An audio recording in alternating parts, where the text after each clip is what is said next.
em dias de tantas aflições, tantas dores, em tempos também onde as pessoas estão com o coração mais centrado na terra e talvez aprofundando raízes na terra, é necessário voltar o pensamento para as coisas lá do alto.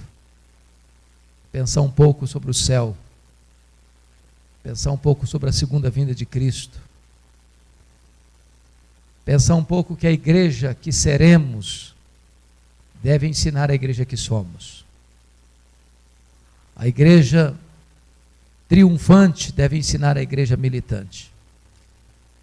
E hoje eu quero compartilhar com vocês um texto clássico da esperança cristã. Está na primeira carta de Paulo aos Tessalonicenses, no capítulo 4, versos 13 a 18. Peço que você abra sua Bíblia comigo nesta passagem. 1 Tessalonicenses 4, 13 a 18.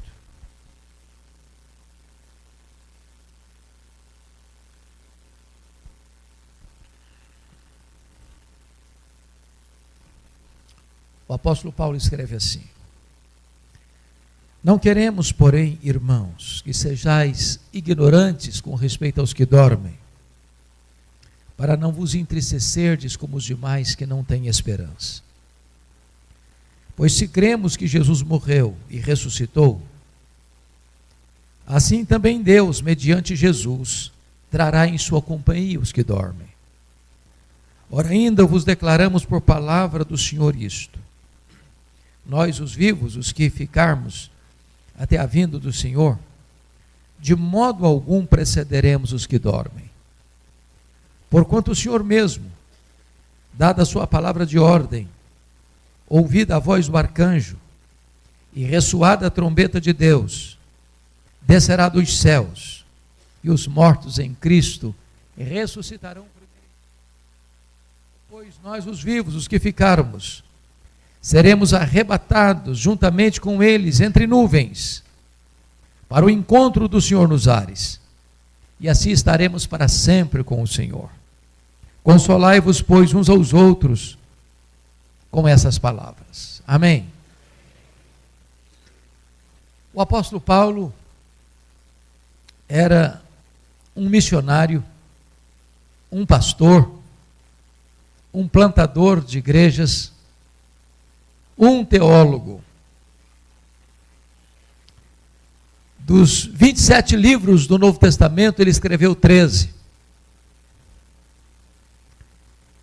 E na maioria das cartas que escreveu, sejam as cartas às igrejas, sejam as cartas pastorais, as escreveu, na sua maioria, para responder perguntas, para dirimir dúvidas, para trazer esclarecimento às igrejas. E este aqui é um caso clássico. Vocês sabem que Paulo plantou esta igreja de Tessalônica na sua segunda viagem missionária. Tessalônica era uma cidade muito importante, era uma capital de uma província grega, a província da Macedônia. E vocês bem sabem que os gregos dominaram o mundo no campo das ideias.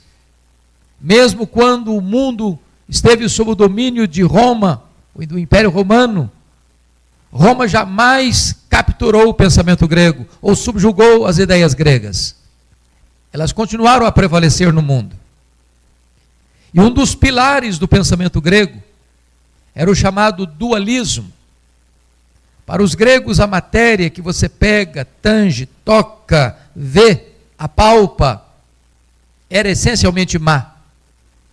O espírito, imaterial e intangível, invisível, era essencialmente bom. Sendo assim, os gregos não acreditavam em 3 doutrinas essenciais da nossa fé. Eles não acreditavam na criação. Eles não podiam entender que Deus, sendo bom, pudesse criar a matéria que para eles era má. Eles não podiam acreditar na encarnação, porque na cabeça deles, se Jesus tinha um corpo físico, material, e ele tinha, e se para eles a matéria era essencialmente má, ele não podia ser essencialmente bom. Então negavam a divindade de Cristo. Mas eles também não acreditavam na ressurreição. Porque para a cabeça do grego, a morte libertava a alma imaterial e espiritual do cárcere do corpo, que é físico e material. Então, para os gregos, a morte era uma espécie de libertação da alma desta prisão, chamada corpo. Na cabeça deles, ressurreição era um retrocesso, era um anticlímax. Porque era pegar esta alma que fora liberta na morte e trazê-la de volta para a prisão do corpo. Então eles não acreditavam na ressurreição. O grande problema é que o pensamento secular, o pensamento do mundo, sem esperança e sem Deus, estava entrando para dentro da igreja e influenciando o pensamento dos crentes. Quando um crente morria lá em Tessalônica, era um desespero. Porque eles não tinham esperança.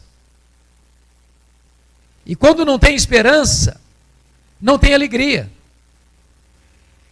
A alegria é filha da esperança. Então os crentes estavam tristes. Eles não tinham perspectiva da vida por vir, do céu, da bem-aventurança eterna. É isso que ele está dizendo no versículo 13, olha aí comigo. Não queremos, porém, irmãos, que sejais ignorantes com respeito aos que dormem, para não vos entristecerdes como os demais que não têm esperança.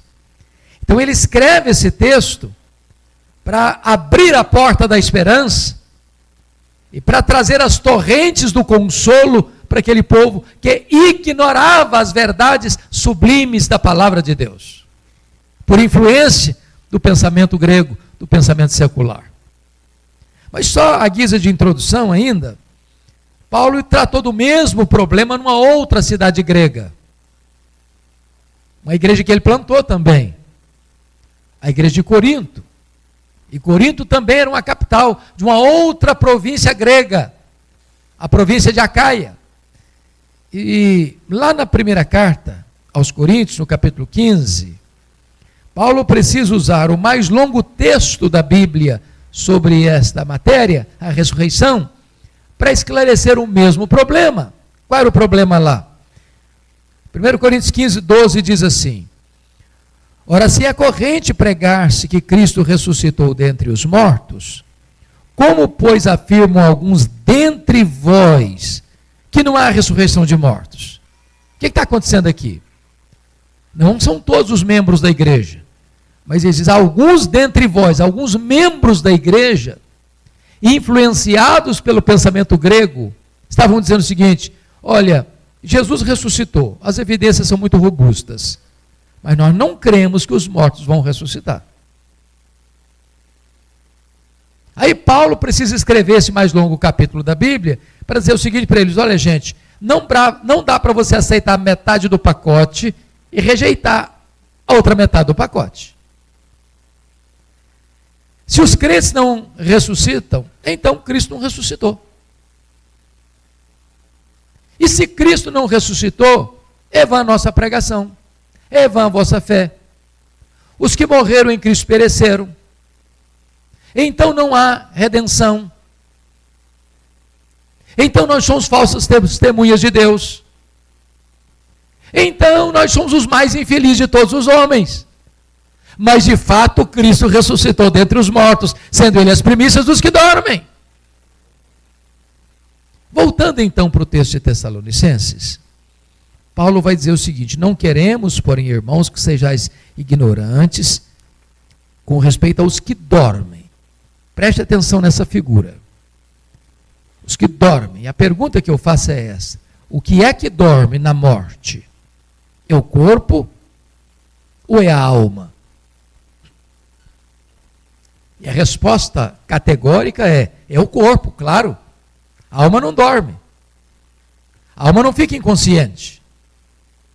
Quando um crente morre, diz a Bíblia, o espírito, a alma é imediatamente aperfeiçoado para entrar na glória.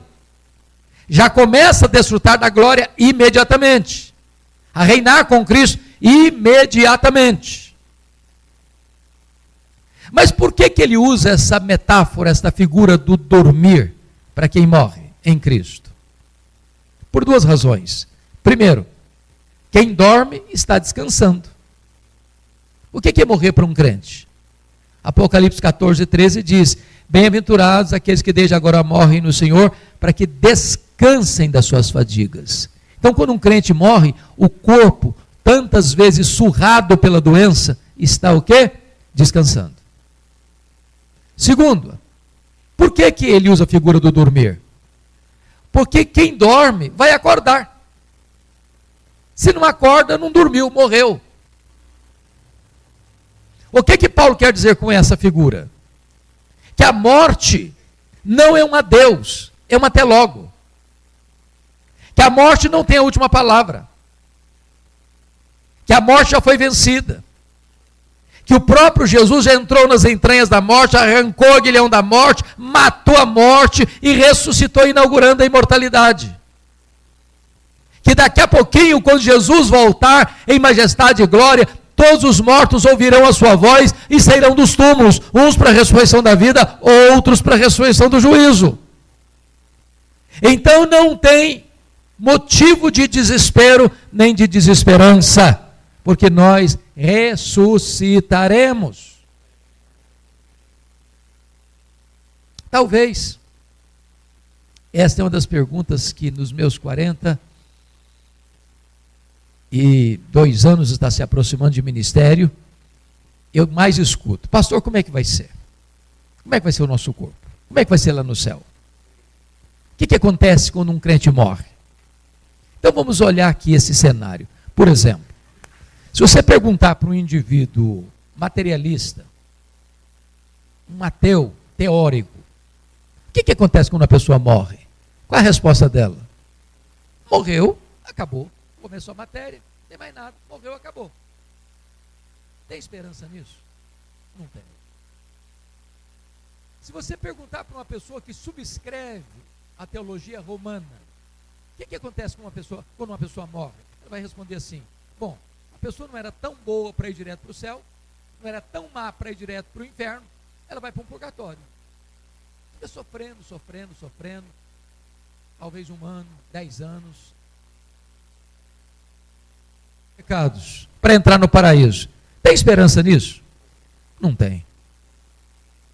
Se você perguntar para um espiritualista, o que acontece quando uma pessoa morre? Ele vai dizer para você: olha, morreu, desencarna, reencarna, desencarna, reencarna, desencarna, reencarna, num processo ad infinito.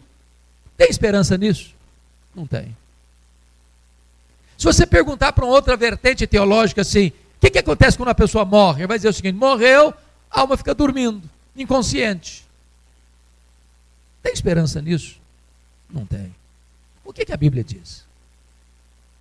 O que a Bíblia diz é o seguinte: que morrer para um crente, está lá em 2 Coríntios 5,8, é deixar o corpo e habitar com o Senhor. Morrer para um crente, Filipenses 1,23, é partir para estar com Cristo, o que é incomparavelmente melhor. O que Jesus disse para aquele ladrão na cruz, que se arrependeu na 1/10 hora? Hoje mesmo estarás comigo no paraíso. Mas Jesus morreu naquela sexta-feira, às 3 horas da tarde, o seu corpo foi para a sepultura. A sepultura não é o paraíso. Qual foi a 7ª palavra de Jesus na cruz? A última palavra: Pai, nas tuas mãos entrego o meu espírito. Então morrer para um crente é deixar o corpo para habitar com o Senhor, para estar com Cristo. Isso é incomparavelmente melhor. É estar no céu, na casa do Pai, no paraíso, no seio de Abraão, na Nova Jerusalém, nesta realidade bendita de bem-aventurança eterna. Mas as pessoas perguntam assim: será que nós vamos nos conhecer no céu? Será que vamos? E a resposta óbvia é: claro que vamos. É óbvio. Aqui nós conhecemos em parte. Lá conhecemos. Aqui nós temos de forma nublada, no espelho embaçado, mas lá veremos face a face. O céu não é retrocesso, é glorificação. Só pense comigo nisso. Você já imaginou você viver com alguém eternamente sem saber quem ela é? Faz sentido isso?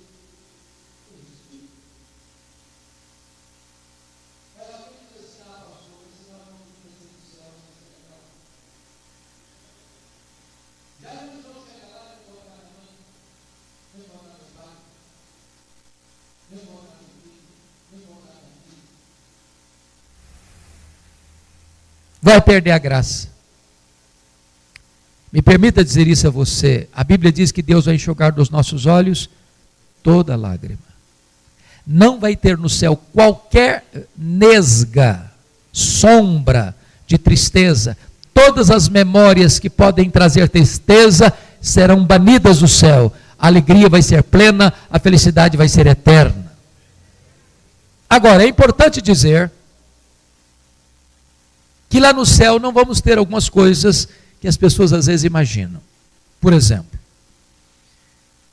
quando você vai a um funeral de uma pessoa já mais idosa, 50 anos de casados, por exemplo, aí vai o homem, porque os homens, via de regra, são mais apressados e gostam de ir na frente. Aí a viúva fica ali, acariciando a mãozinha gelada de quem ficou, ou de quem partiu, melhor, passando a ideia que daqui a pouquinho ela está indo também, para continuar o relacionamento. Não. Não vai continuar o casamento no céu. Não tem desse negócio de casados para sempre. Casamento é até que a morte os separe. Lá no céu nem se casa, nem se dá em casamento. É só aqui. Aproveita que não tem mais lá. Tem gente que diz, ufa, até que enfim também, né? Ah, que pena, podia continuar. Não, não vai continuar. Aproveita agora. Segundo, lá no céu nós não seremos uma família nuclear. O que é isso?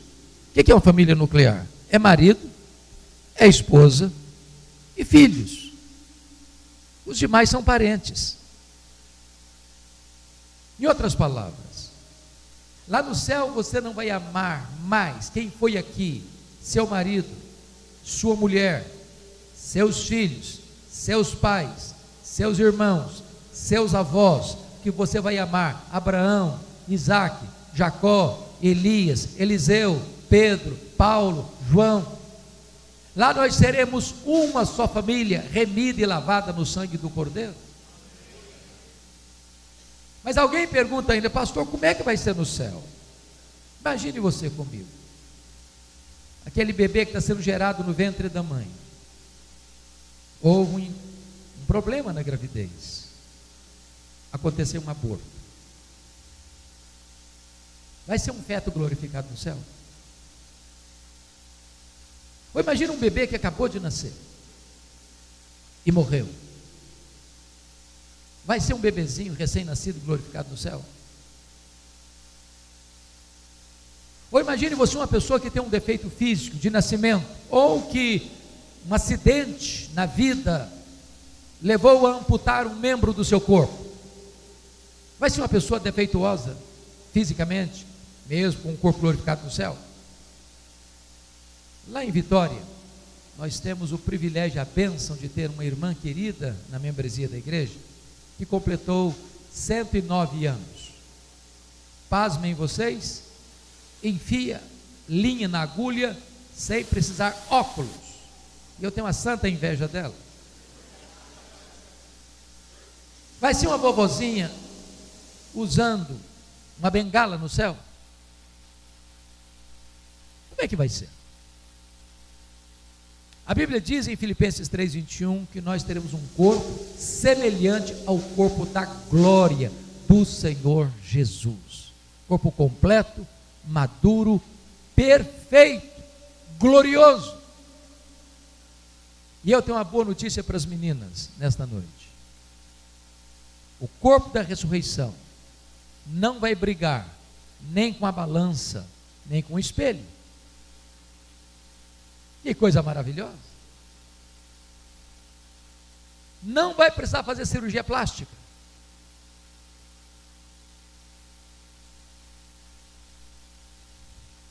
Bom, alguém pode perguntar, mas isso é especulação? Não. Eu não preciso especular. Eu não preciso cogitar. Não se trata aqui de um pensamento de um teólogo, de um exegeta bíblico. Não é uma corrente teológica formada por um concílio. O primeiro pilar, meus irmãos, do consolo, da esperança cristã, está aqui no versículo 15, confira comigo. Ora, ainda vos declaramos por palavra do Senhor isto. Deus já se pronunciou sobre esse assunto. Temos revelação de Deus sobre essa matéria. Não precisamos cogitar. Deus trouxe para nós uma revelação específica como vai ser. Não é especulação humana, é revelação divina, é palavra de Deus. Mas há um segundo pilar desse consolo, irmãos, no versículo 16. Confira comigo, por gentileza. Se o primeiro pilar desta esperança é a revelação de Deus, o segundo é a parousia, a segunda vinda. Versículo 16 diz assim: porquanto o Senhor mesmo, dada a sua palavra de ordem, ouvida a voz do arcanjo, ressoada a trombeta de Deus, descerá dos céus. Meus irmãos, esta é a acrópole da esperança cristã. Esse é o pináculo da nossa fé. Esse é o apogeu da história. É a consumação de todas as coisas. A volta gloriosa do Senhor Jesus Cristo. Ele voltará. A trombeta soará. Ele descerá dos céus. Ele se assentará no trono. Ele estabelecerá o seu reino de glória para sempre. Ele reinará pelos séculos dos séculos. Essa é uma verdade magna que deve trazer esperança para a nossa vida. Mas a pergunta é: como Jesus voltará? Atos 1:11, quando Jesus está ascendendo aos céus lá no Monte das Oliveiras, e os galileus estão olhando para as alturas, vendo Jesus transpor as nuvens, descem dois anjos e perguntam para eles assim: varões galileus, por que estáis olhando para as alturas? Esse mesmo Jesus que viste subir, assim descerá dos céus. Em outras palavras, a segunda vinda de Cristo será pessoal. Ele não mandará um embaixador, Ele não mandará Miguel, Ele não mandará Gabriel, Ele não mandará um querubim, Ele não mandará um serafim, Ele não mandará um representante. Ele pessoalmente virá com grande majestade e glória para buscar a sua igreja. Segundo, Apocalipse 1:7 diz que todo olho verá, até aqueles que o traspassaram.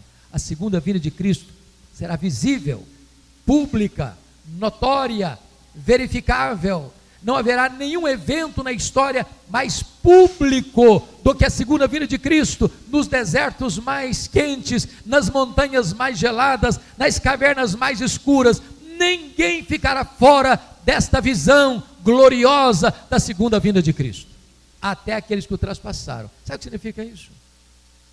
A Bíblia diz que quando Jesus vier na sua majestade e glória, os mortos ouvirão a sua voz e sairão dos túmulos, uns para a ressurreição da vida, outros para a ressurreição do juízo. Aqueles que cuspiram em Jesus, aqueles que esbordoaram a cabeça de Jesus, aqueles que pregaram Jesus naquele lenho maldito, aqueles que zombaram e escarneceram de Jesus ao longo da história, terão seus olhos abertos para ver Jesus vindo na sua grande majestade e glória. Terceiro, a segunda vinda de Cristo será audível. O versículo 16 é notório quanto a isso. dada a sua palavra de ordem, ouvida a voz do arcanjo e ressoada a trombeta de Deus, descerá dos céus. Se a vinda de Cristo será o ato mais público, a segunda vinda de Cristo será o ato mais sonoro da história. Este sonido, este alarido da trombeta de Deus ecoará de tal maneira que nenhum recanto, por mais escondido da terra, ficará fora do alcance desse som majestoso que ecoa das alturas, mostrando que Jesus está voltando com grande majestade e glória. Quarto lugar, como ele voltará? Ele voltará repentinamente. Diz a Escritura que, como um relâmpago sai do Oriente para o Ocidente, assim ele voltará. Na linguagem de Paulo, em 1 Coríntios 15, vai ser num momento. E esta palavra momento lá no grego é átomos, de onde vem a nossa palavra portuguesa átomo, palavra usada para o faiscar de uma estrela, para o abrir e fechar de olhos, para o dardejar da cauda de um peixe. Sabe o que significa isso? Não dá para se preparar de última hora. Ele voltará tão rapidamente, tão repentinamente, que se você não tiver azeite na sua lâmpada, não há chance para você estar com ele. Quinto, como Jesus voltará? Jesus voltará inesperadamente. Vai ser como ladrão. Nenhum ladrão manda um WhatsApp para você, dizendo, tal dia pretendo chegar na sua casa, prepare um cafezinho, faça um pão de queijo, que eu estou chegando. Ele chega em hora inesperada. Sabe o que significa isso, irmãos? Não tem como marcar essa data. Esse dia não vai ser um dia óbvio, vai ser um dia como qualquer outro, que você vai levar filho para a escola, pegar filho na escola, levantar-se para o trabalho, voltar do trabalho, ou ficar em casa, ou estar viajando. Esse dia vai pegar as pessoas de surpresa. Aquelas pessoas que tresloucadamente, tolamente, marcaram a segunda vinda de Cristo, colocaram roupas ascensionais, subiram para os montes, desculpem da expressão, quebraram a cara. E todos que tentarem marcar a segunda vinda de Cristo, colherão frustrações. Por quê?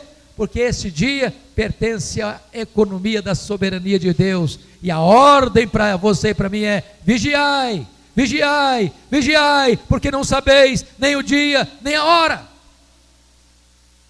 Como Jesus voltará? Sexto lugar, ele voltará inescapavelmente. 1 Tessalonicenses 5 diz que vai ser como uma mulher grávida que está para dar à luz. Sabe o que significa isso? Essa data não pode ser desmarcada. Nenhuma corte humana, por mais egrégia que ela seja, tem autoridade, tem competência para dizer, não, nós estamos aqui decretando que Jesus não vai voltar mais. Ele voltará.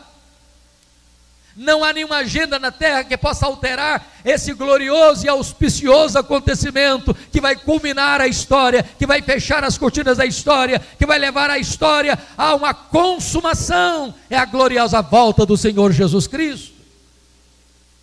Mas em sétimo e último lugar, como Jesus voltará? Ele voltará vitoriosamente, gloriosamente. Ele virá com muito poder e muita glória, e diz a Bíblia que vai colocar debaixo dos seus pés todos os seus inimigos. E ele vai lançar no lago do fogo o anticristo, o falso profeta, o diabo, a morte e todos aqueles cujos nomes não estão escritos no livro da vida, e ele vai reinar com a sua igreja para sempre e sempre e sempre e sempre. Louvado seja o nome do Senhor.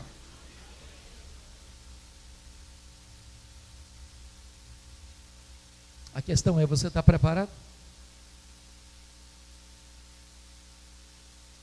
A Bíblia diz que os filhos da luz não devem ser pegos de surpresa, porque os filhos da luz estão aguardando e apressando o dia do Senhor. Como perguntaram para John Wesley, o que você gostaria de fazer quando Jesus voltar? Ele respondeu, eu gostaria de estar fazendo o que eu faço todo dia. Todo dia eu estou esperando e dizendo, Maranata, Ora vem, Senhor Jesus. Mas há um terceiro pilar da esperança cristã aqui, irmãos. Confira comigo no verso 16, a parte B. É a ressurreição. Está escrito assim: e os mortos em Cristo ressuscitarão primeiro. Preste atenção, que não é primeiro em relação a outros mortos, não. Ressuscitarão primeiro em relação aos que estiverem vivos.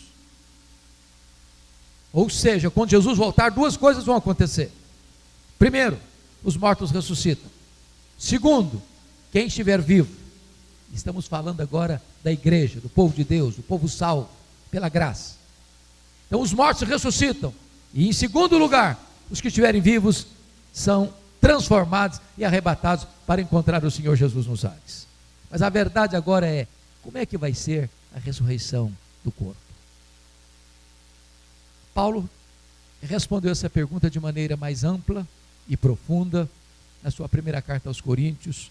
Eu peço que você vá para lá comigo agora para encontrarmos a resposta da Bíblia sobre essa pergunta. Versículo 35 de 1 Coríntios 15. Mas alguém dirá: como ressuscitam os mortos e em que corpo vêm? Essa é a pergunta. E é a pergunta que ainda hoje eu mais escuto, que mais se faz a mim como pastor: como é que vai ser esse corpo? Para responder esta pergunta, Paulo vai lançar mão de 3 metáforas. A primeira metáfora está aí no versículo 39, melhor, 36, confira aí comigo, até o versículo 38. Insensato, o que semeias não nasce se primeiro não morrer. O que semeias não se... E quando semeias, não semeias o corpo que há de ser, mas o simples grão como de trigo, ou de qualquer outra semente. Mas Deus lhe dá corpo, como lhe aprouve a dar, e a cada uma das sementes o seu corpo apropriado. A primeira metáfora é a metáfora da semente. Então preste atenção nisso.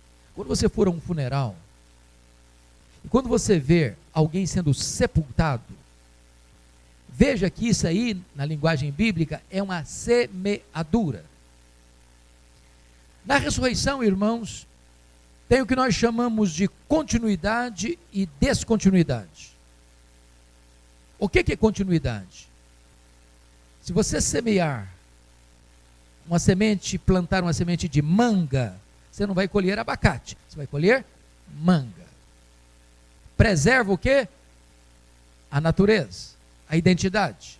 Se morreu o José da Silva, não é o Antônio Pereira que vai ressuscitar, é o José da Silva. Se morreu crente, vai ressuscitar para a ressurreição da vida. Se morreu descrente, vai ressuscitar para a ressurreição do juízo. Isso é a continuidade. Qual é a descontinuidade? Aí Paulo vai responder essa pergunta no versículo 42. Confira lá comigo. Veja aí, por gentileza, como é que vai ser. Então ele diz no verso 42 assim: pois assim também é a ressurreição dos mortos. Semeia esse corpo na corrupção, ressuscita-se na incorrupção. O que Paulo está falando aqui? Vamos entender? Esse corpo nosso começa a envelhecer desde o dia que nascemos. O tempo vai passando, as rugas vão aparecendo, os joelhos vão ficando trôpegos, as mãos vão ficando descaídas, os olhos vão ficando embaçados, e quem não perde cabelo, os cabelos ficam brancos.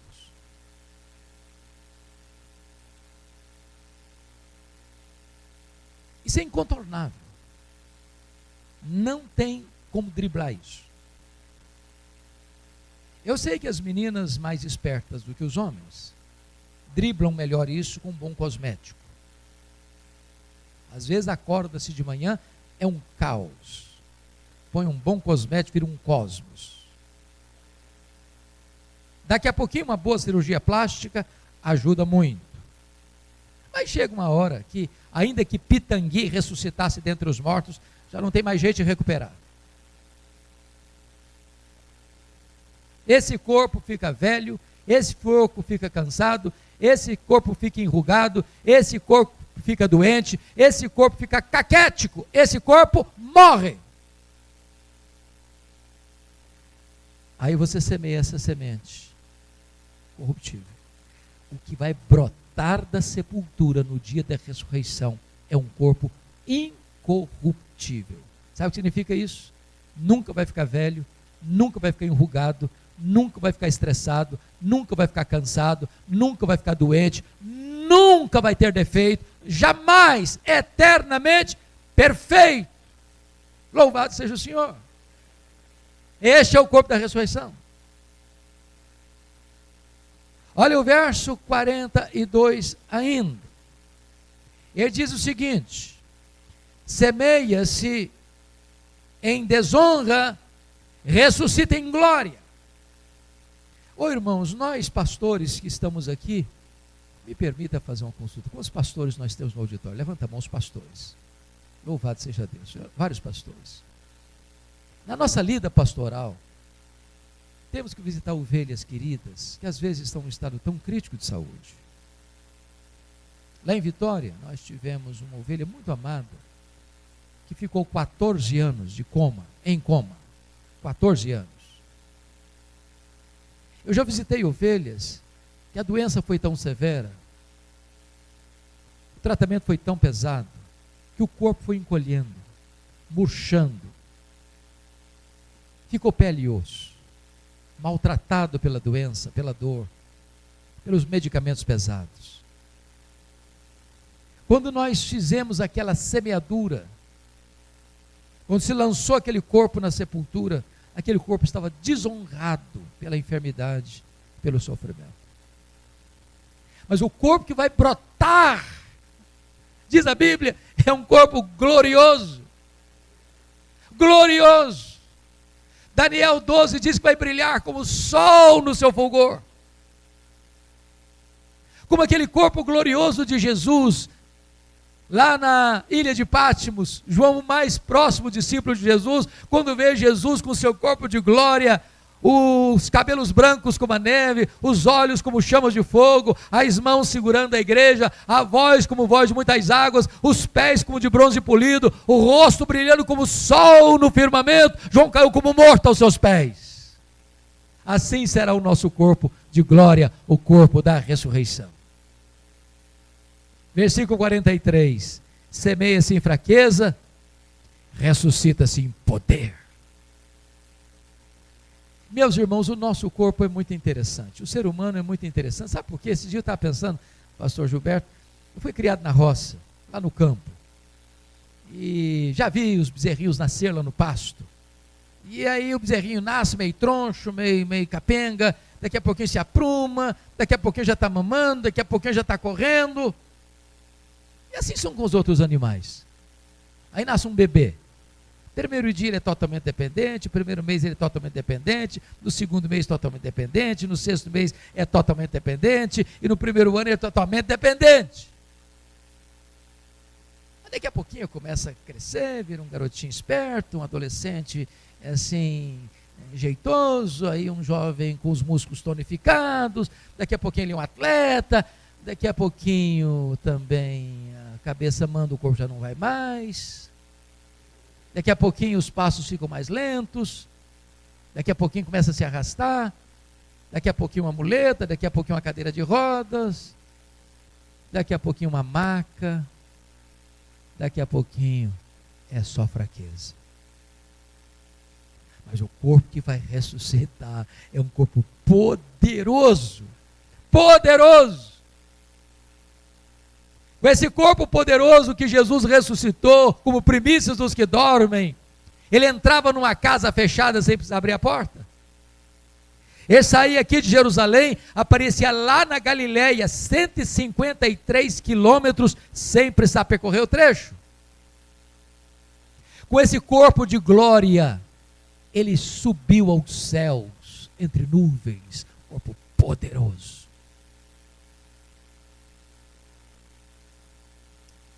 Pense comigo nisso. Quando o astrônomo russo chegou à Lua, ele dizia: eu não vi Deus. Os estudiosos hoje dizem que o nosso universo tem mais de 93 bilhões de anos-luz de diâmetro. Significa que se você voasse a velocidade da luz, 300 mil quilômetros por segundo, nessa velocidade você demoraria mais de 93 bilhões de anos para ir de uma extremidade à outra do universo. Onde fica o céu? Onde fica o céu? Por exemplo,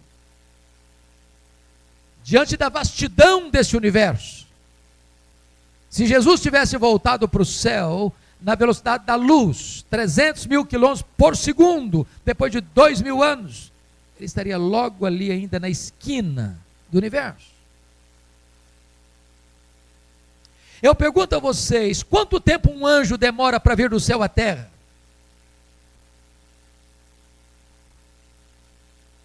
A Bíblia diz que nós seremos como os anjos, não no sentido de que não teremos um corpo, mas no sentido de que viveremos uma outra dimensão. O que significa o seguinte, irmãos, com um corpo de glória, com um corpo poderoso, incorruptível, nós não estaremos sujeitos às mesmas leis que nos governam hoje. Nós habitaremos todo o universo restaurado por Deus, novos céus e nova terra. Vou dar uma puladinha no céu, vou dar uma puladinha na terra, e você vai explorar todo o cosmos restaurado de Deus, um corpo glorioso. Quando nós cantamos o hino, nem metade da glória celeste jamais se contou ao mortal, isso não é uma figura, não, isso é uma realidade. Bom, mas vamos para a segunda figura, para a segunda metáfora. Olha a segunda metáfora que Paulo vai usar para responder a pergunta: em que corpo vem? Como vai ser o corpo da ressurreição? Olha comigo, por favor, o versículo 39. Agora não é mais a figura da semente, agora é a figura da carne. E ele diz assim: nem toda a carne é a mesma, porém uma é a carne dos homens, outra é a carne dos animais, outra é a carne das aves, outra é a carne dos peixes. Uai, Paulo, não estou te entendendo agora. Que negócio é esse? Você está sugerindo, Paulo, que os animais, que as aves e que os peixes também vão ressuscitar? É isso que você está ensinando. É isso que você está sugerindo. E a resposta é um sonoro não. Aliás, irmãos, a gente precisa se acautelar um pouco, né? Porque parece que as coisas estão meio confusas para a nossa geração. Eu gosto de pets, gosto de animais, não os tenho, mas gosto. E quem tem, trate de cuidar bem. A Bíblia ensina isso. Agora, tem gente passando das contas. Tem gente dando nome de gente a animal. Há pouco tempo, uma pessoa chegou na casa e a mulher disse: Marcelo, Marcelo. Aí está pensando que é o marido ou um filho. Não, era o cachorrinho da família. Eu acho que o marido chamava Totó, porque o cachorrinho chamava Marcelo. Desculpe se tem Marcelo no auditório.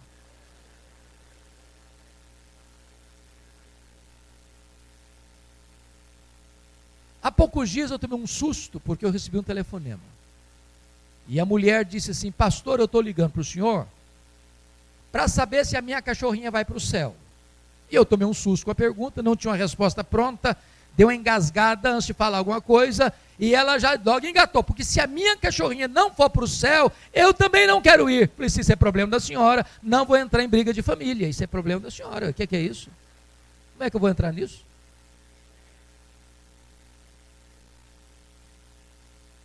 Ô gente, a coisa está complicada. Tem gente dormindo com cachorro. Tem gente registrando em cartório que o cachorro é filho. E eu estava aguardando um voo, uma conexão de um voo internacional, e eu fiquei muito impressionado com o que vi. Estou sentadinho no portão já de embarque, quando se aproxima um casal. Aliás, um casal muito bonito, um cachorro bonito. Porque hoje tem hora que você embarca e uma pessoa senta do seu lado com um cachorro enorme. Você tem que conviver com o cachorro do seu lado a noite inteira. Mas aí o rapaz chegou com a moça, com o cachorro, tudo bem. Aí o rapaz disse assim para a moça: fica aqui um pouquinho que eu vou comprar uma Coca-Cola. O barzinho da Coca-Cola ficava a uns 10 metros distante. Quando o rapaz saiu, a moça deu um beijo na boca do cachorro, cinematográfico. E eu olhei e falei: meu Deus, mas que mau gosto, meu senhor. Não é possível. Pasmem vocês, há poucos dias um pastor presbiteriano calvinista, reformado, vai fazer o casamento de 2 ovelhas, membros da igreja. Sabe qual foi a daminha que levou a aliança no altar? A cachorrinha da família. Ah, tenha paciência, tenha paciência.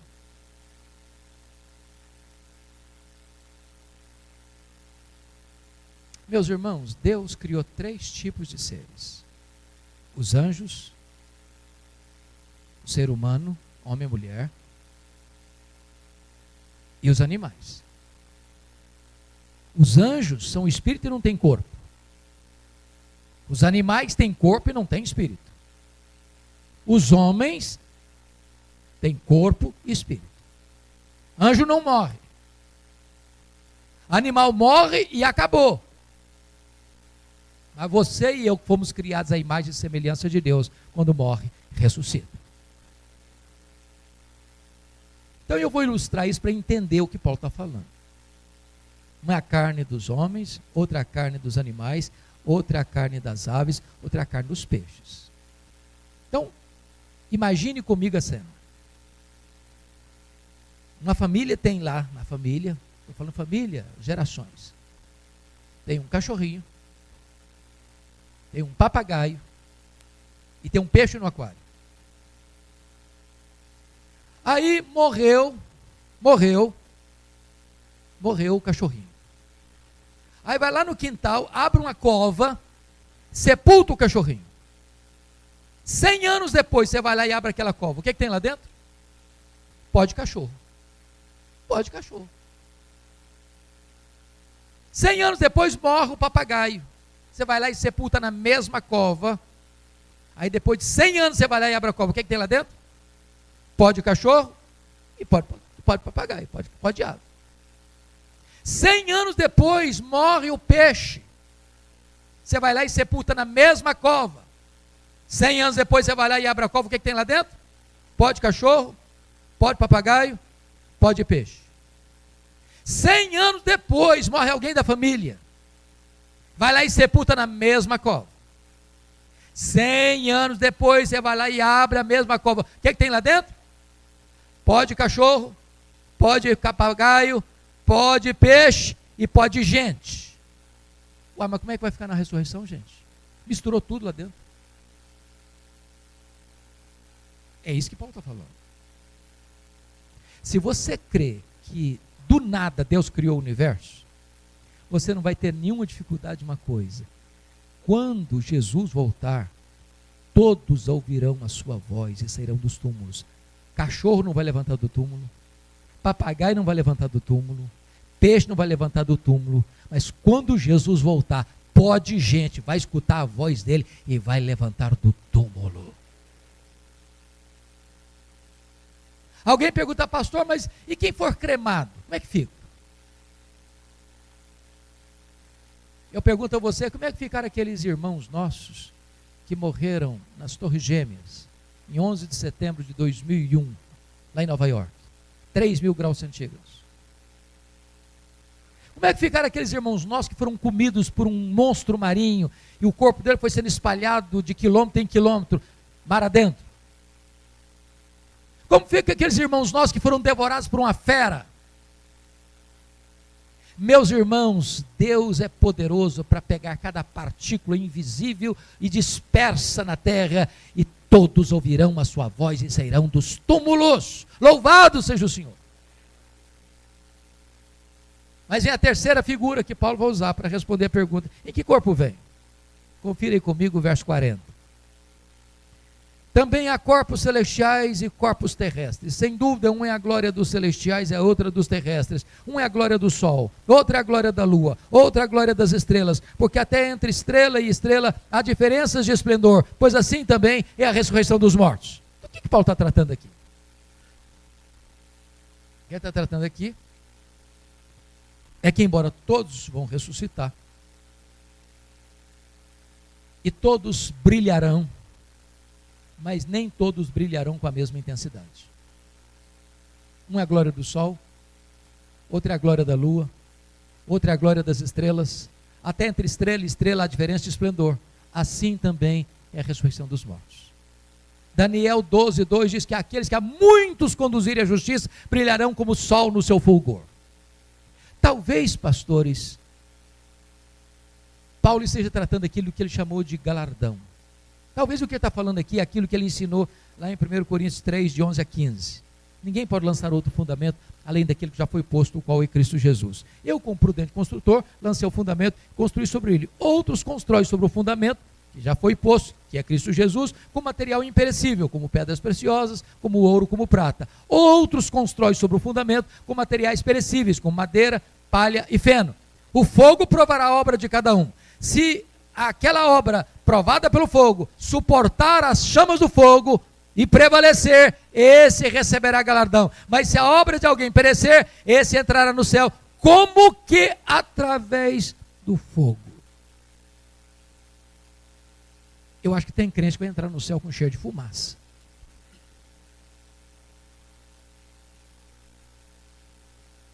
Preste atenção nisso. Salvação é pela graça, mas galardão é pelas obras.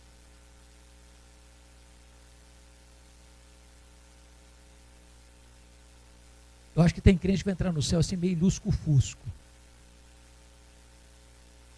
Você foi salvo pela graça, não é para cruzar os braços, não. Deus salvou você para você ser operoso em boas obras. Bom, vamos ao último fundamento da nossa esperança, que Paulo coloca no versículo 17.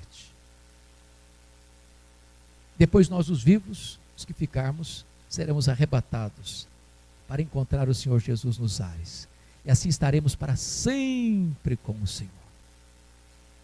Algumas pessoas imaginam que as vindas de Jesus vai ser em 2 estágios, que Paulo está tratando aqui de um arrebatamento secreto, distinto de uma segunda vinda visível.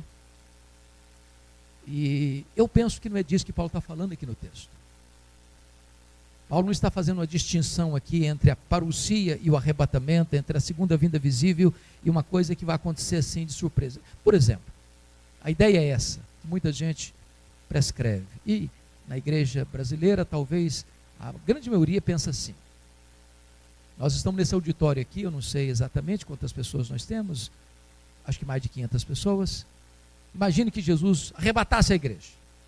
Agora, imagine que só tem 80% aqui de gente salva. Aí os 80% somem. Cadê o fulano? Cadê o fulano? Cadê? Sumiu, foi embora. Você não sabe para onde foi. Ou imagine você que o avião está lá em cima, a 10 mil metros de altura, e o piloto é crente. E Jesus arrebatou a igreja, o piloto foi embora e o avião ficou desgovernado. Será que é isso que Paulo está falando aqui nesse texto? O que Paulo está dizendo aqui, irmãos, é que quando Jesus voltar, 2 coisas vão acontecer. Primeiro, os mortos em Cristo. Está falando para a igreja, está trazendo uma palavra de consolo para a igreja. Os mortos em Cristo ressuscitarão primeiro. Primeiro em relação a quem? Os que estiverem vivos. Paulo está trazendo uma palavra de consolo para um grupo de gente na igreja que está achando que quando morreu não tem esperança, estão tristes, não acredita em ressurreição, não acredita que vai ter uma vida depois desta. Então, quando Jesus voltar, preste atenção nisso, porque às vezes as pessoas pensam, coitadinho, morreu, né? De 2 vezes, tadinho, morreu, tão bonzinho. É claro que a gente quer que as pessoas fiquem com a gente. Nós amamos a vida, valorizamos a vida, mas nós não podemos usar a expressão tadinho, morreu não. Sabe por quê? Morrer para um crente não é uma tragédia, morrer para um crente não é um fracasso, morrer para um crente não é um anticlímax, morrer para um crente é lucro, é bem-aventurança. Por que é bem-aventurança? Primeiro, que quando um crente morre, ele já começa a desfrutar do céu imediatamente. Segundo, quando Jesus voltar, todos aqueles que estão com ele lá na glória, desde Abel, voltarão com ele em glória entre nuvens. Voltarão. E aí, essa alma glorificada que vem com ele, esse corpo que estava na sepultura, vai brotar um corpo incorruptível, imortal, glorioso, poderoso, espiritual, celestial, semelhante ao corpo da glória do Senhor Jesus, e esse corpo glorificado se une àquela alma que já estava na glória, e assim todos os que estiverem vivos serão transformados e arrebatados, e encontraremos o Senhor Jesus nos ares. Esse é o arrebatamento. Você que sempre desejou voar, você vai voar. Arrancados daqui. Agora, olha como termina o texto. E assim estaremos para sempre com o Senhor. Não tem mais despedida, não tem mais até logo, não tem mais adeus, não tem mais saudade. Me permita uma perguntinha aqui. Quantos aqui no auditório têm parentes achegados, que moram fora do Brasil? Levanta a mão. Como é que você se comunica com eles? FaceTime, telefone, dá uma saudade, não dá? Pois é, não vai ter mais saudade. Nós estaremos para sempre com o Senhor. Nunca mais dizer tchau, estou indo, ano que vem eu volto.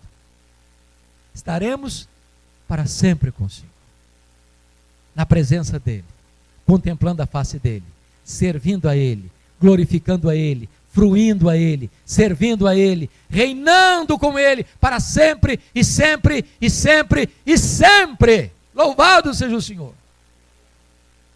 A religião cristã é a religião da esperança, irmãos, da esperança. É por isso que a nossa raiz não está aqui, a nossa casa permanente não está aqui, o nosso lar permanente não está aqui, a nossa herança permanente não está aqui, a nossa pátria permanente não está aqui. O nosso Senhor nos aguarda e nos buscará para vivermos eternamente com Ele na glória. Paulo encerra esse texto dizendo assim: consolai-vos, pois, uns aos outros com essas palavras. Como é que ele começou o texto? Oh, meus irmãos, eu não quero que vocês sejam ignorantes com respeito àqueles que morrem, aqueles que dormem, aqueles que não têm esperança nenhuma, ficarem tristes. Não, meus irmãos, vocês podem ser consolados. E agora Paulo, que é um pastor, que sabe fazer uma boa aplicação do seu sermão, ele diz: olha, mas eu não quero só que esse auditório que está aqui seja consolado, não. Eu quero que esse auditório que está aqui seja instrumento de consolação na vida de muitas outras pessoas. Não deixe essa palavra ficar retida no seu coração.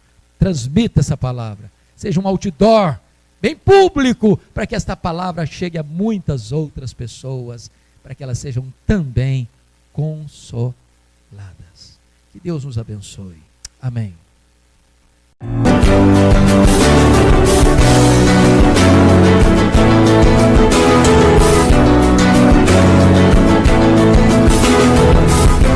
Palavra da Verdade, com Hernandes Dias Lopes. Palavra da Verdade, com Hernandes Dias Lopes.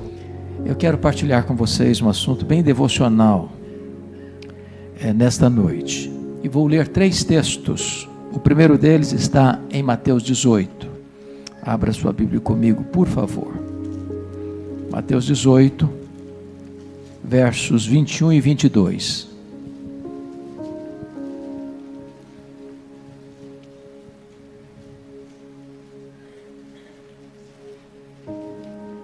Mateus 18, 21 e 22 diz assim: Então Pedro, aproximando-se, lhe perguntou: Senhor, até quantas vezes meu irmão pecará contra mim que eu lhe perdoe? Até 7 vezes? Respondeu-lhe Jesus: Não te digo que até 7 vezes, mas até 70 vezes 7. Segundo texto, Lucas 17, versos 3 a 5.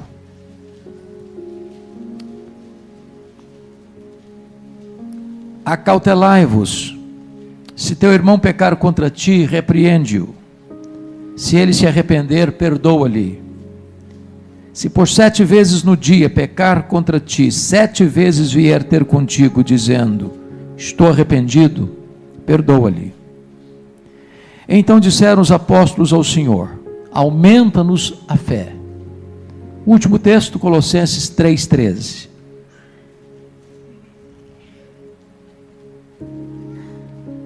Está escrito, Colossenses 3,13: suportai-vos uns aos outros, perdoai-vos mutuamente, caso alguém tenha motivo de queixa contra outrem.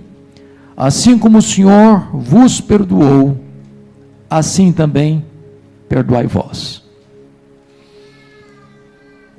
Eu estou convencido de que nenhuma pessoa neste seleto auditório pode dizer: eu não preciso desse assunto.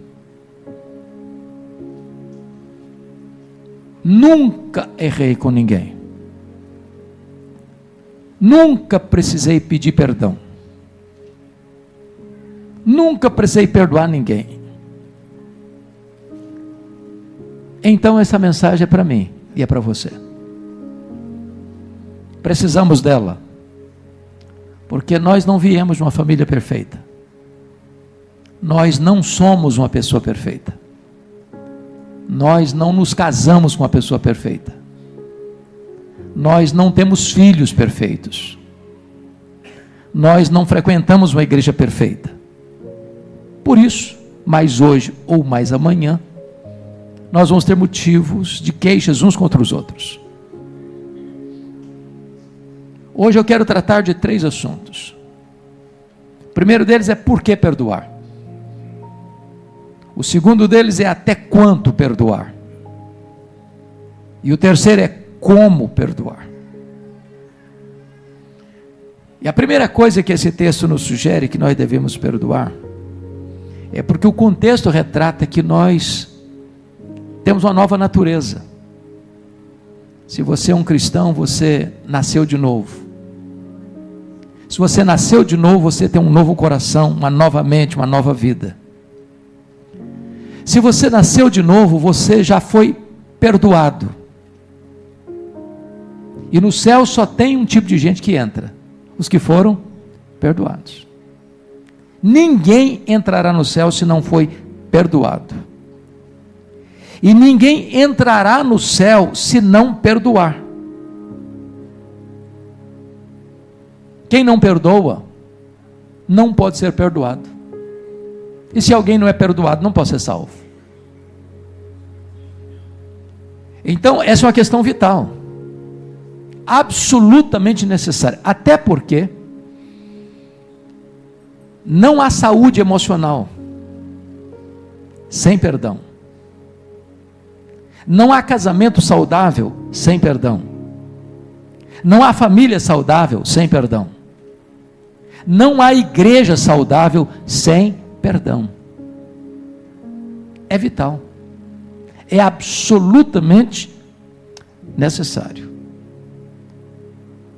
Mas, se eu já fui perdoado, eu preciso também perdoar. E por que eu preciso perdoar? O texto diz: porque há momentos em que nós temos queixas uns contra os outros. Honestamente, quem de nós aí nunca perdeu as estribeiras? Quem de nós já não passou do ponto em algum momento da vida? Quem de nós já não se irritou e acabou falando palavras que não devia falar, com tom de voz que não devia usar, E acabou machucando e ferindo a pessoa que a gente mais amava. Talvez você diga, mas será que crente comete erro um com o outro a ponto de decepcionar uns aos outros? A Bíblia fala de Paulo e Barnabé, 2 grandes líderes da igreja. Num dado momento da vida, os dois tiveram tal desavença que não caminharam juntos. Então, me permita dizer isso, crente briga também, sabia? Crente às vezes bate cabeça. Paulo, escrevendo a sua carta aos Filipenses, diz que 2 mulheres da igreja, 2 líderes da igreja, Evode e Síntique, não combinavam mais. Eu sei que na IPVO não tem essas coisas, mas às vezes as pessoas são crentes e bate cabeça, sabia? Às vezes entram em desacordo. Às vezes tem motivo de queixa. Porque erramos às vezes intencionalmente, às vezes erramos não intencionalmente, mas erramos. Tropeçamos em muitas coisas. Por outro lado, a Bíblia nos manda a perdoar assim como Deus em Cristo nos perdoou. E agora entra a pergunta, como é que Deus em Cristo me perdoou? Ele me perdoou completamente, cabalmente, eternamente. E a Bíblia usa figuras para retratar esse perdão divino. Por exemplo, a Bíblia diz que Deus desfaz os nossos pecados como a névoa. Quem já dirigiu um carro aqui numa estrada estreita, sem acostamento, numa madrugada com muito nevoeiro, você entrou em pânico, porque você não sabia se o seu carro estava na estrada, se estava na beira de um abismo, se vinha um caminhão e não estava vendo você e esmagaria você, é um desespero. Daqui a pouquinho, aquela névoa se desfaz. Fica tudo claro. É isso que Deus faz com os seus pecados. Deus desfaz os seus pecados como a névoa. A Bíblia diz que Deus apaga as nossas transgressões e delas não mais se lembra. Deus não faz registro mais dos seus pecados. E quando a Bíblia diz que Deus não se lembra mais dos seus pecados, a Bíblia não está dizendo que Deus tem amnésia. Deus não tem perda de memória. Deus é onisciente. Significa que Deus nunca mais cobra de você uma dívida que já perdoou você. Deus nunca mais joga no seu rosto um pecado que já perdoou você. Deus não se lembra mais. A Bíblia usa a expressão de Deus lançar os nossos pecados para trás das suas costas. Como dizendo, eu sigo para frente, seus pecados ficarão lá para trás. Não vão ser mais registrados, estão cancelados, eu não vou cobrar mais de você. A Bíblia usa a figura que Deus afasta de nós as nossas transgressões, como Ele afasta o Oriente do Ocidente. Quanto mais você ir para o Ocidente, mais você se afasta do Oriente. É assim que Deus trata os seus pecados. Mas a Bíblia usa outra figura, que Deus pega os nossos pecados e lança-os nas profundezas do mar, nas camadas abissais do mar. E você sabe que há abismos no mar mais profundos do que se nós colocássemos ao inverso, seria o Monte Everest, que tem 8.800 metros de altitude. Tem buracos no mar de mais de 10.000 metros. Deus, ao lançar os nossos pecados nas profundezas do mar, Ele está dizendo o seguinte: nunca mais eles serão achados. E Corrie ten Boom, vocês conhecem a história dela. Corrie ten Boom era uma judia holandesa, que a família dela na Segunda Guerra comete um crime contra o nazismo. Qual foi o crime que a família dela cometeu? A família dela, vendo que os judeus estavam sendo capturados e levados para os campos de concentração, queimados nos fornos, resolveu abrir um espaço na casa deles para esconder judeus. Refúgio secreto. Foi chamado esse quarto onde jogavam, ou se escondiam os judeus. Esse local foi descoberto. O pai de Corrie ten Boom foi preso, a família dela foi presa. ela foi presa, a irmã dela foi presa e toda a família dela morreu. Somente ela sobreviveu. E é muito curiosa a história dela, porque quando ela estava sendo levada para o mais terrível campo de concentração nazista, na fila das mulheres, todas as mulheres tinham seu cabelo raspado, tinham que tirar toda a roupa, para ser totalmente examinada, e ela com a sua Bíblia. E ela fez uma oração: meu Deus, manda o teu anjo, porque eu não posso deixar de levar minha Bíblia. Mas lá pelas tantas ela pensou assim: mas os anjos são invisíveis, Deus, eu preciso que um anjo seja visível hoje. E ela está na fila, e os guardas examinaram a pessoa atrás dela, os guardas examinaram a pessoa na frente dela, e ela passou como um ser invisível pela investigação, e levou sua Bíblia. Por providência divina, ela sai do campo de concentração, ela escapa desse campo de concentração. A guerra terminou, e agora Corrie ten Boom se torna uma missionária, pregadora do Evangelho pela Alemanha, pela Europa. E um dia ela está pregando na Alemanha, e ela olha no auditório e vê um senhor de cabelos brancos, e ela o reconhece. Era o guarda da prisão, onde ela ficou, com maus tratos, com torturas, e o homem que afligiu a sua irmã Betsy até a morte. Aquele homem havia se convertido a Cristo também, estava no auditório ouvindo Corrie ten Boom, e Corrie ten Boom está agora na porta da igreja cumprimentando as pessoas. Quando ela vê este homem se aproximando e estendendo a mão para ela, e diz: Corrie ten Boom, eu preciso lhe pedir perdão. E ela encolheu a mão, gosto de sangue vem na boca, uma dor avassaladora em sua alma. Então o Espírito de Deus segredou o coração dela: estenda a mão, perdoe, fique livre, deixe esse homem livre. Ela estendeu a mão para ele e disse: eu sei quem é o Senhor, de fato eu sei o mal que o Senhor me fez, mas eu tomo a decisão de lhe perdoar, fique livre, porque eu estou livre. E quando Corrie ten Boom examina o livro de Miqueias, capítulo 7, que Deus pega os nossos pecados e lança-os nas profundezas do mar, ela disse: Deus faz mais uma coisa, bota uma placa nesse local: é proibido pescar aqui. Deus perdoa completamente, plenamente, eternamente. E a Bíblia diz que eu devo perdoar, assim como Deus em Cristo me perdoou. A Bíblia é tão categórica nesse assunto, meus irmãos, que ela diz o seguinte: se você não perdoar, você não pode orar.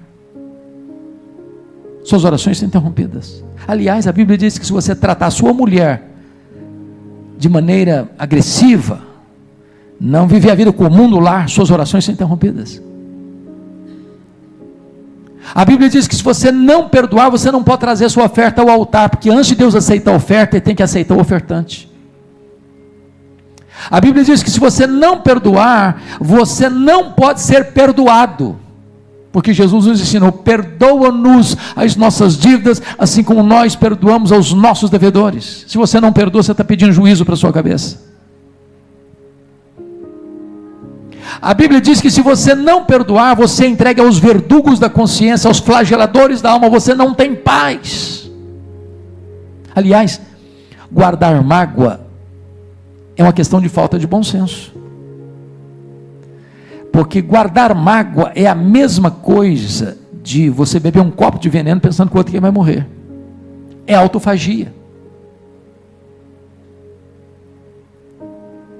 Quando você guarda mágoa de alguém, esse alguém bota um cabresto em você, controla a sua mente. Você vai chegar em casa cansado para tirar uma soneca, e se deita do seu lado e vira o seu pesadelo. Você vai chegar em casa para fazer um lanche, essa pessoa se assenta à mesa com você e tira o seu apetite. Você vai sair de férias com a sua família, ela pega carona com você e estraga as suas férias. A única maneira de você ter saúde espiritual, física e emocional é perdoando. Agora, o perdão, me permita dizer isso, não é fácil. Não é fácil. Ninguém perdoa, meus irmãos, porque foi bem criado, porque tem um temperamento ameno, ou porque é membro da IPVO.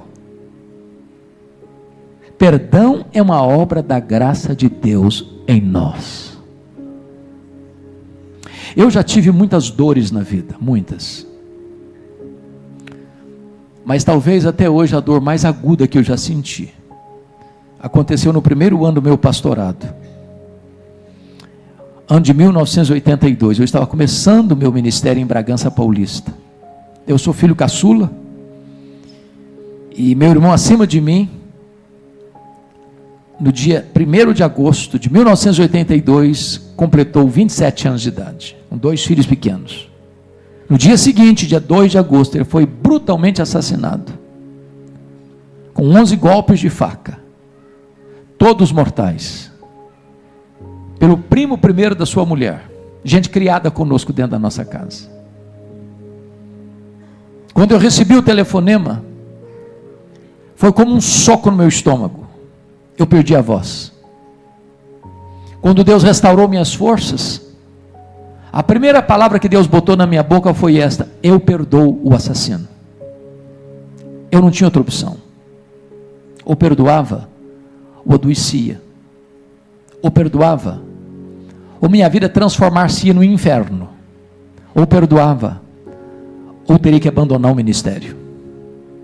Mas eu posso lhes garantir que o perdão é maior que o ódio. O perdão cura, o perdão liberta, o perdão restaura. O perdão é a asepsia da alma, é a faxina da mente, é a alforria do coração. A Bíblia me ensina a perdoar assim como Deus em Cristo me perdoou. Mas, pastor Luciano, eu só fui entender de fato o que é esse perdão no dia que eu pude entender uma parábola que Jesus contou, a parábola do credor incompassivo. Jesus conta uma parábola que um rei acertava as contas com seus súditos e encontra um que lhe devia 10.000 talentos. Não tendo com o que pagar, o homem pediu clemência e o rei perdoou a ele a dívida de 10.000 talentos. Lá na frente, aquele cidadão perdoado encontra um conservo que lhe devia 100 denários. Também não tendo com o que pagar, pediu clemência e disse: não, comigo é assim não, eu não perdoo não, pago o que você me deve, senão eu ponho você na cadeia. O rei ficou sabendo da história, mandou chamar o homem, disse: servo malvado, eu perdoei a você 10.000 talentos, agora você não perdoou o seu conservo 100 denários, então você vai ser entregue aos verdugos, aos flageladores, até que você pague o último centavo. E Jesus termina assim: assim vosso Pai Celeste vos fará, se do íntimo não perdoares uns aos outros. A parábola terminou, e eu não entendi quase nada, eu não sei quanto vale 10.000 talentos, também não sei quanto vale 100 denários, não é a nossa moeda. De fato, Jesus não contou apenas uma parábola, ele contou uma hipérbole. Nenhum judeu podia dever no primeiro século 10.000 talentos. O que são 10.000 talentos? Um talento são 35 quilos de ouro. 10.000 talentos são 350.000 quilos de ouro. Para você ter uma ideia, no período áureo de Israel, período de Salomão, todo o ouro que entrava nos cofres da nação eram 666 talentos por ano. 10.000 talentos eram todos os impostos da nação durante 13 anos. De acordo com o salário da época, para um homem granjear 10.000 talentos, ele teria que trabalhar 150.000 anos. Portanto, a dívida é o quê? Impagável. Pois este é o tamanho da dívida que eu tenho com Deus, que você tem com Deus, que nós temos com Deus. Nós nunca poderíamos quitar a nossa dívida com Deus. Sabe o que Deus fez com a sua dívida? Colocou-a sobre Jesus. E lá na cruz ele pegou a escrita de dívida que era contra nós, rasgou, anulou, encravou na cruz e diz: está pago, está consumado, você não deve mais nada. Esse é o perdão que Deus deu a você, perdão livre, perdão infinito, perdão eterno, perdão completo, perdão cabal. E agora a Bíblia diz que eu devo perdoar como Deus em Cristo me perdoou. Ninguém aqui nesse auditório pode dizer: não, pastor, se eu contar a minha história, o senhor vai me dar razão. sofri muito, fui muito injustiçado, me machucaram demais, levei muito prejuízo. A Bíblia diz que eu devo perdoar, assim como Deus em Cristo me perdoou. Por que que você deve perdoar? Por que que eu preciso perdoar? Porque nós fomos muito perdoados. Vamos ao segundo texto. Mateus 18, 21 e 22. Volta lá comigo, por favor.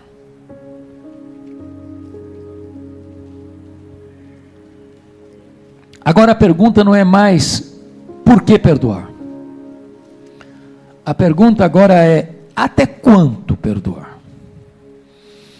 Versículo 21, então Pedro, aproximando-se, lhe perguntou: Senhor, até quantas vezes meu irmão pecará contra mim? Preste atenção, não é o perverso, não é o ímpio, não é o meu inimigo não, é o meu irmão. O que Jesus está admitindo? Que irmão erra com outro irmão. Então não fica escandalizado, não deveria, mas erra. Ou você nunca errou com seu irmão? Erramos dentro de casa, erramos fora de casa, erramos na igreja. E a pergunta do Pedro é essa: até quanto, Senhor? E ele, muito generosamente, quase querendo receber um aplauso e um elogio de Jesus, até 7 vezes. 7 é um número emblemático na Bíblia, é um número perfeito. Os rabinos da época diziam que se perdoava, devia se perdoar até 3 vezes, mas 7, Pedro estava querendo arrancar um aplauso de Jesus. Parabéns, Pedro, você é um cara batuta, você é crentão mesmo. Para Pedro é como se fosse uma cota. Senhor, até onde vai essa cota de perdão? Até 7 vezes, Senhor. E Jesus desconcerta o Pedro e responde para ele: não até 7 vezes, Pedro, até 70 vezes 7. Eu acho que Pedro não tinha feito o Kumon, então não tinha uma resposta rápida para dar. Ele não tinha feito esse cálculo na cabeça dele rapidamente. É claro que Jesus não está falando de 490 vezes. O que Jesus quis dizer para Pedro é que o perdão é ilimitado.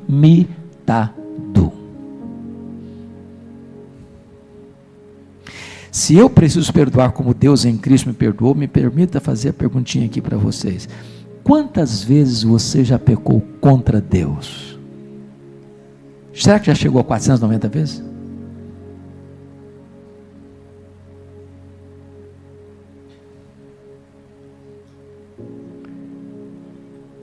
Quando você erra, quando você peca, se você é uma pessoa convertida, você chega para Deus: Senhor, eu errei, o Senhor me perdoe. Aí no outro dia você diz: Senhor, o Senhor me perdoe, eu errei, tá, Senhor? Aí no dia seguinte falou: Senhor, o Senhor tem misericórdia de mim, eu pequei. Aí no outro dia você: Senhor, ó, estou aqui de novo, tá? Batendo na porta da tua misericórdia, eu falhei outra vez. E o que você espera de Deus? Que Deus perdoe você. Que Deus perdoe você. Que Deus perdoe você. Que Deus perdoe você. Que Deus perdoe você. Até quantas vezes, Senhor? 70 vezes 7. Ilimitadamente. Não é cota. Não é cota. Se fosse cota, já tinha extrapolado essa cota há muito tempo. Só que a pergunta de Pedro não tem a ver com quanto Deus já perdoou você, porque isso é infinito. A questão é: e agora? Como é que eu vou aplicar isso na minha relação com o meu irmão? Não é com o inimigo, não, é com o meu irmão, com gente da mesma família.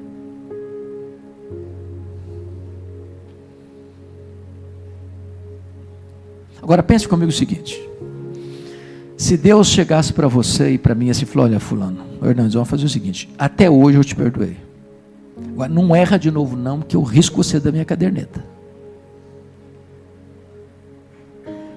Não falha de novo não, porque você, vou virar as costas para você nunca mais.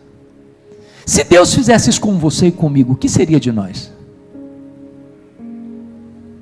estaríamos arruinados, perdidos, condenados. Não há homem que não peque. Quem falar que não tem pecado, a Bíblia diz que é mentiroso. E significa, irmãos, que enquanto Jesus não nos levar para o céu, nós vamos fazer o quê? Infelizmente, errar uns com os outros, frustramos os outros, decepcionamos os outros, machucamos os outros. Não temos licença para pecar, não temos permissão para fazê-lo, mas nós ainda não fomos glorificados.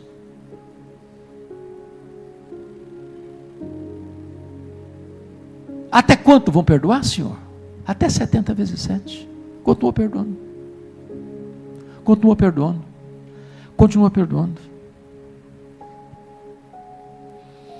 Agora, me permita dizer isso, porque é um outro ponto muito importante. Há muitos crentes, meus irmãos, que enfrentam um outro problema nesta área, que é perdoar a si mesmo. Pastor Luciano, no gabinete pastoral, e eu, na minha caminhada também, já temos visto tanta gente assim. A gente cometeu um erro lá atrás, que nunca conseguiu superar. Ou gente que sofreu um abuso na infância, nunca conseguiu se recuperar. Gente que foi machucado por palavras, por atitudes, às vezes de pai, de mãe, de parente, de marido, de mulher, de alguém próximo, e não consegue se perdoar. Ou gente que cometeu um deslize, um erro moral, e que não consegue mais se recuperar, sair dessas teias da culpa, do chicote da acusação.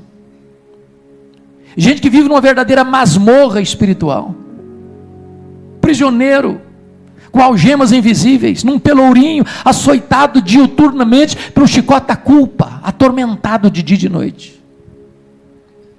Certa feita eu fui convidado para fazer uma visita a uma senhora. Essa senhora tinha 80 anos, e o filho mais velho disse para mim assim: pastora, minha mãe sempre foi uma mulher triste, sempre, cronicamente triste. Levamos para todo tipo de médico, psicólogo, psiquiatra, fez todo tipo de exame possível e inimaginável, nunca ninguém detectou a razão da tristeza dela. O senhor podia ir lá orar por ela? Eu falei, eu vou. Quando eu chego naquela casa, aquela senhora estava sentada num sofá, com um olhar distante, com um semblante abatido, e eu começo a conversar com ela. Ela disse para a família: eu preciso ficar sozinho com o pastor. E quando eu fico sozinho com ela, ela me olha nos olhos e me diz assim: pastor, eu sofro há 60 anos.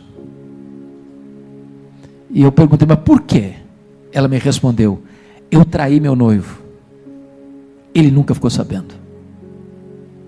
Fui casada há muitos anos com ele, sou viúva há vários anos, mas aquele pecado está tão vivo na minha memória, como se eu tivesse cometido hoje de manhã. Eu não tenho paz, eu vivo debaixo do carrasco da culpa todo dia.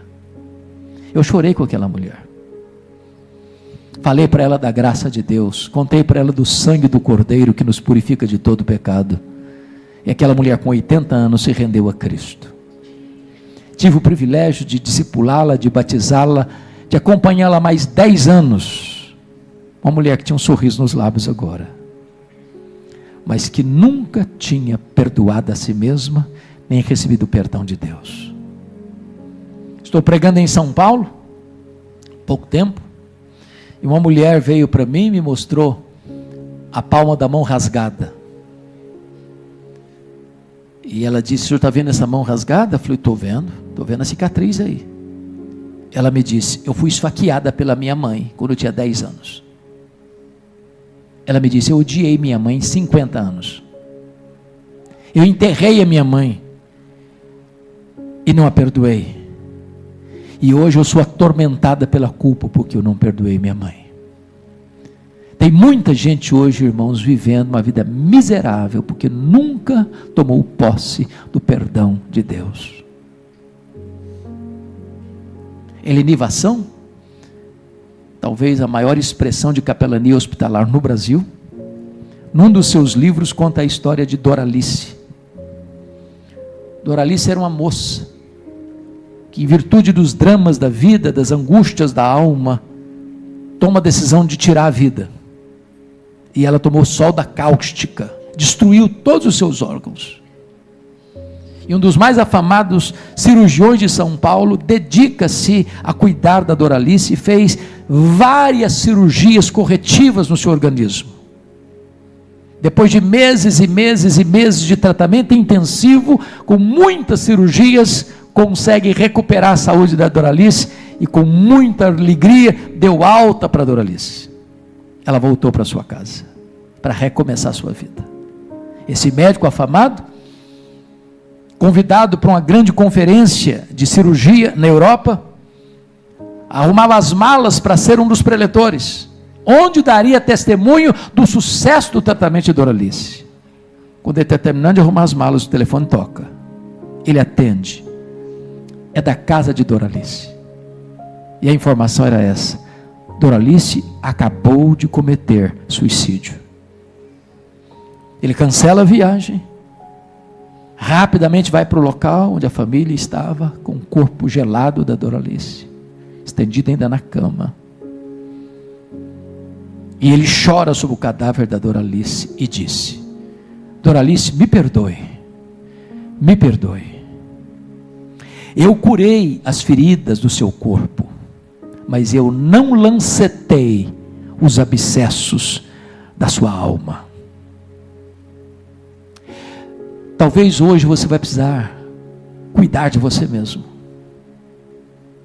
perdoar a você mesmo, tomar posse do perdão de Deus.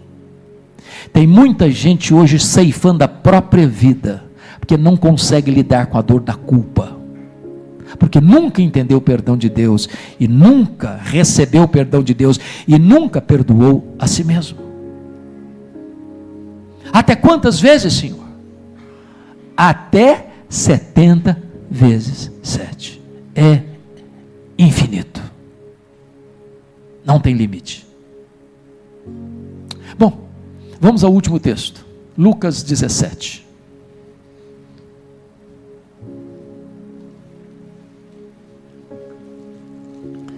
Em Lucas 17, meus amados, a pergunta não é mais por que perdoar. A pergunta não é até quanto perdoar. Lucas 17, a pergunta é como perdoar. E o verso 3 começa com uma palavra muito sugestiva. Jesus começa assim: acautelai-vos. Por que Jesus fala disso aqui, quando vai tratar de perdão? Porque a primeira coisa que nós temos que compreender é que se eu estou falando de perdão, eu estou falando que duas pessoas ou mais estão o quê? Machucadas, feridas, magoadas.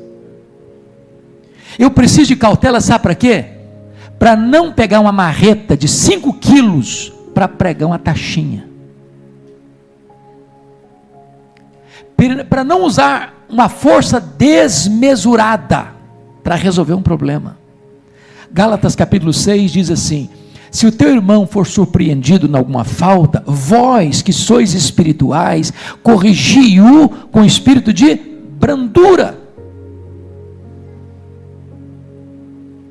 E a palavra corrigir aí, na língua original, é uma palavra da medicina ortopédica, de alguém que quebrou um osso, precisa ser colocado no lugar, tem que ter o quê?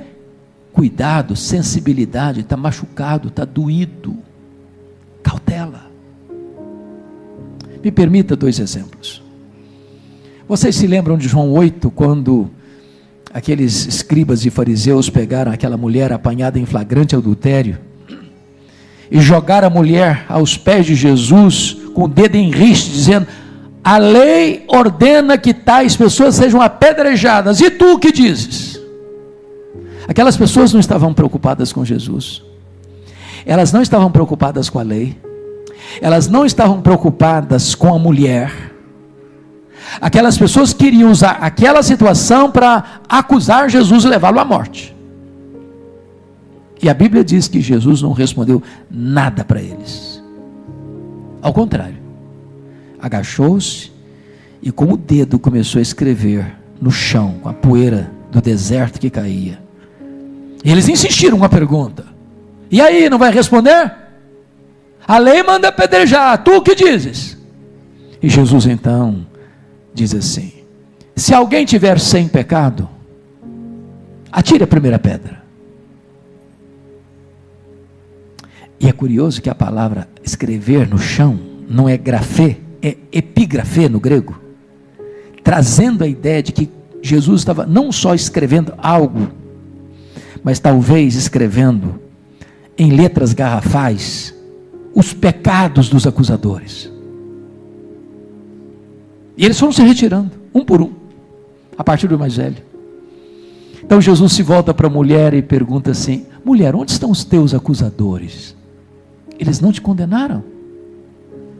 Eu também não te condeno. Vai, não peques mais. Jesus tratou do problema, mas Jesus tratou da pessoa que cometeu o problema. Jesus cuidou da pessoa machucada, pecadora, para restaurá-la. Cautela, tato, bondade, misericórdia. Vamos ao segundo exemplo. Pedro negou Jesus covardemente. Covardemente. Aí Jesus manda um recado através do anjo para as mulheres: olha, ide dizei aos seus discípulos e a Pedro. A menção de Pedro, só o fato de Jesus mencionar Pedro, já é uma tonelada de graça. É um cuidado especial. Alguém que se sentia desqualificado, alguém que dizia: não, para mim não tem mais chance, para mim não tem mais vez, eu estou perdido, agora eu não consigo mais retornar. E talvez Pedro esperasse de Jesus uma baita de uma reprimenda: você é um covarde, Pedro, você faz promessa e não cumpre, Pedro, você é um fracasso, Pedro. Não, Pedro, tu me amas, Pedro. Tato, jeito, graça, misericórdia no trato do perdão. Acautelai-vos. Porque às vezes, irmãos, até no ato de pedir perdão a gente pode demonstrar arrogância, ou até no ato de perdoar a gente pode demonstrar arrogância. O cara chega para o outro e fala: eu sou um homem cheio do Espírito Santo, um homem muito espiritual, e por esta razão, porque sou muito generoso, resolvi perdoar você que é um crápula. Pronto, eu não resolvi o problema, eu fiz um outro, piorou a situação. Cautelai-vos, acautelai-vos.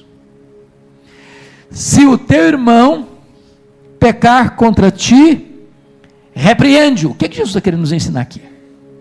Primeiro, ele está querendo nos ensinar aqui que o tempo, no que tange a perdão, não é o Senhor da razão. Conhece essa frase brasileira? O tempo é o Senhor da razão. Tem gente que não, fulano de tal errou comigo, eu estou machucado, estou ferido, estou magoado, estou cuspindo marimbondo, mas o tempo vai acalmar. A poeira do tempo vai cobrir isso. Vou botar no congelador, vou botar debaixo do tapete, daqui a pouco melhora. A Bíblia não ensina isso não. Tempo não cura ferida, tempo gangrena a ferida. Deixa eu dar 2 exemplos. Vocês se lembram quando Jacó saiu de casa? Depois de enganar o pai, traiu o irmão. Às vezes a gente pensa que o Pedrão lá, que Jacó, eu falei Pedro? Falei? Jacó. Que o Jacó era um adolescente. Sabe quantos anos tinha Jacó quando desceu de casa? Brigado com o pai? Ou melhor, brigado com o irmão depois de enganar o pai? Ele tinha 77 anos. Isso mesmo, 77 anos. Dá para saber isso? Sua idade. Ele tinha 77 anos. É fácil você fazer as contas para saber que ele tinha 77. Ele passou 14 anos trabalhando na casa de Labão para ter o privilégio de casar com as duas meninas. Aliás, casar com a Raquel, porque a outra veio no pacote por engano. Depois de 14 anos, nasceu José. Então, ele tinha 91 anos. E ficou lá mais 6 anos, 20 anos. Então, José tinha 6 anos. Ele tinha 97. O José foi vendido para o Egito com 17 anos. Então, o Jacó tem 108 anos, quando o José foi vendido.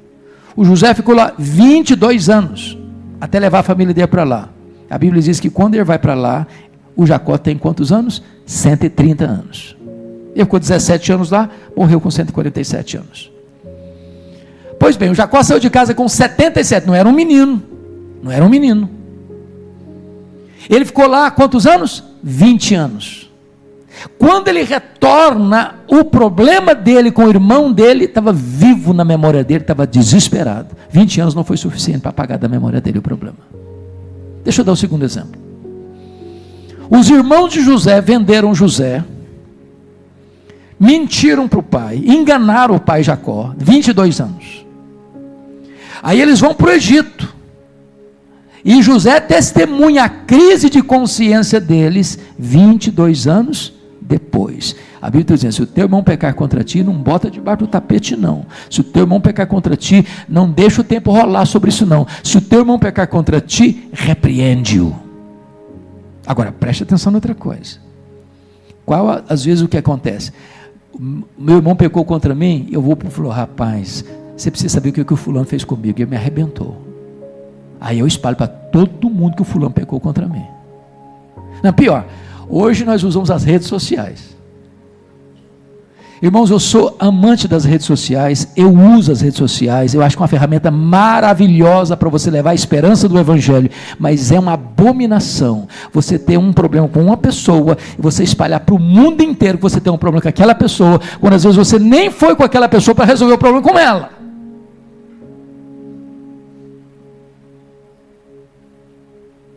Se o teu irmão pecar contra ti, repreende, vai a ele, resolve o problema com ele, não espalha para todo mundo. Agora o que está escrito?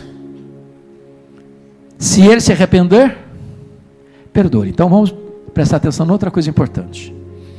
O amor de Deus é incondicional. O que significa isso? Significa que não há nada que você possa fazer para Deus amar você mais. Não há nada que você possa fazer para Deus amar você menos. Deus ama você com amor eterno. Agora, o perdão de Deus não é incondicional. Perdão não. A quem Deus perdoa? A quem? Se arrepende. Em não havendo arrependimento, não há o quê? Perdão. Deus não perdoa quem não se arrepende. O amor dele é incondicional, mas o perdão não. O perdão requer o quê? Arrependimento. Se ele se arrepender, perdoa-lhe. Agora, vamos ao verso 4, irmãos, que o verso 4 é uma situação que Jesus cria sem muita concretude na nossa realidade. Eu nunca vi nos meus 43 anos de pastorado, não sei se o pastor Luciano já viu algum caso parecido, eu nunca vi. O que está escrito no versículo 4?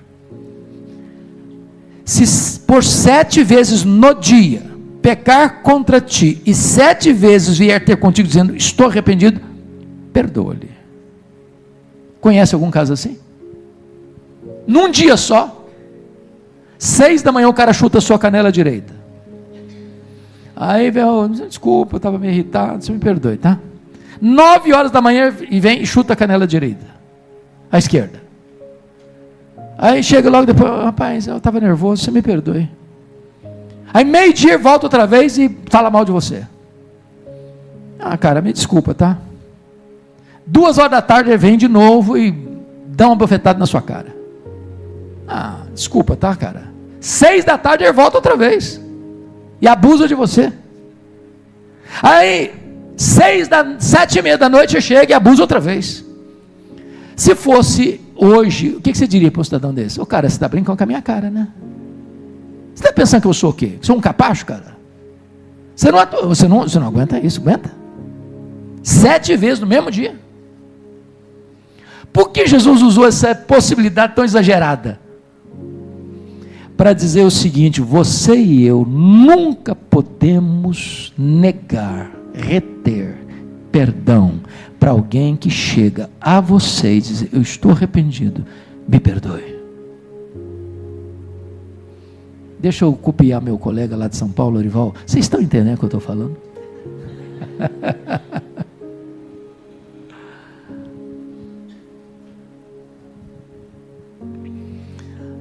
Terminando. A reação dos discípulos é incrível no versículo 5. Quando Jesus botou a régua lá em cima, os apóstolos responderam assim: senhor, ó, o negócio é o seguinte, ó, o senhor botou a régua muito em cima. Isso não dá para nós não. O senhor está fazendo algumas exigências aí que não dá para nós não. Então faz o seguinte: o senhor aumenta a nossa fé. Porque com a nossa capacidade, do jeito que nós somos, nós não vamos conseguir fazer isso não. Irmãos, perdão é uma obra da graça de Deus em nós. Não é um sentimento, não é uma emoção, é uma decisão. Você resolve perdoar. Você faz isso pela fé.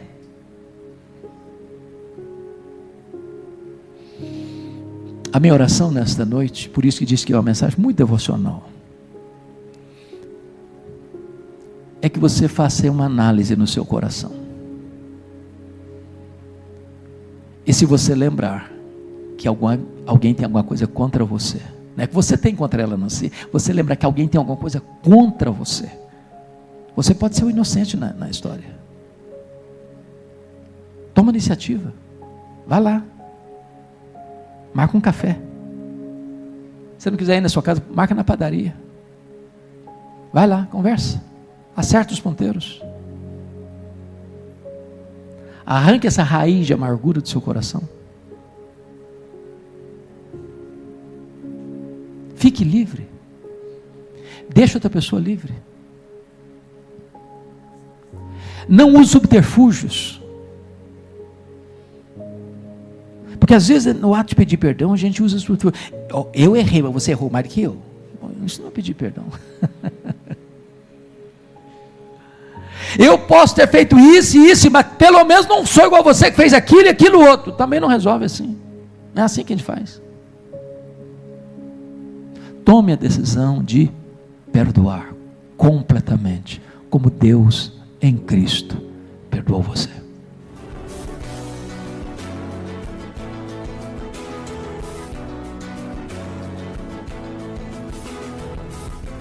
Palavra da Verdade, com Hernandes Dias Lopes.